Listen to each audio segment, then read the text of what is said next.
هلو حبايبي، عاملين ايه؟ يا رب تكونوا كويسين. طالما واقفه في المطبخ يبقى اكيد هنطبخ، اكيد مش عارفه ايه الشيء اللي نازل ده، بس كانكم مش شايفينه عادي. امبارح بالليل قلت يا بنت يا منى كده، خليكي كده ام وست بيت شاطره. انت قاعده بتعملي ايه بالليل؟ ما تعمليش حاجه. قومي طلعي صدور الفراخ اللي انت تعمليها بكره وتبليها وشيليها في التتبيله من قبلها بيوم، اللي هو يعني من امبارح للنهارده. عملت يا جماعه تتبيله هي ما فيهاش اختراعات، بس لما الحاجه بتتساب في التتبيله يوم كامل يعني تحفه، بتخلي الاكل طعمه رهيب، خصوصا لو صدور الفراخ التخينه. اول حاجه بقى جريك يogurt بالزبادي يوناني وبابريكا كتير وملح وفلفل. ملح مش كتير خالص عشان بخاف ان الحاجه تملح مني زياده. 7 بهارات، شويه كمون، شويه قرفه. يعني بصوا عملت لها خلطه حلوه جدا ومتسابه من امبارح، فطعمها هيبقى رهيب. انا كمان بكريف جدا على الخضار، بكريف مثلا على الفاصوليا، فجبت فاصوليا من عند بتاع الخضار دلوقتي وهعملها. ساعه ما اتجوزت وانا بقيت بحب جدا جدا اعمل شوبينج الاكل، يا اما شوبينج اكل يا اما خضار يا اما فاكهه. يعني ماشي، دي فاصوليا اهي. تعرفوا ان انا بنتوج ناصحه جدا.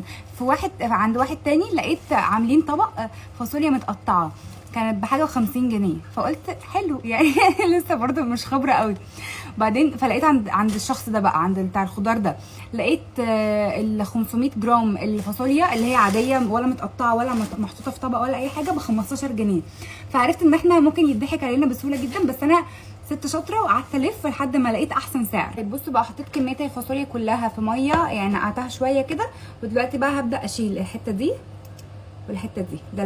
ده عشان يعني لو حد بقى ما يعرفش الفاصوليا بتتعمل ازاي. خلصت. بصوا قطعت الفاصوليا كلها وشلت منها كل الحاجات اللي مش كويسه، دي الحاجات اللي هتترمي خلاص. بقى دلوقتي اقطعها التقطيع اللي هو كده ده، علشان اعمل منها جزء والجزء التاني اشيله في الفريزر. دلوقتي قطعت الفاصوليا كويس قوي وهنقعها برده في ميه. الرز والفاصوليا الخطيره والفراخ الصدور الحلوه قوي قوي قوي. الاكله دي اكله الطفوله اللي انا بموت فيها. شوفوا بقى يا جماعه شكل الفاصوليا حلوه قد ايه على النار، ودي صدور الفراخ اللي انا قلت لكم ان انا تبلتها تتبيله حلوه قوي.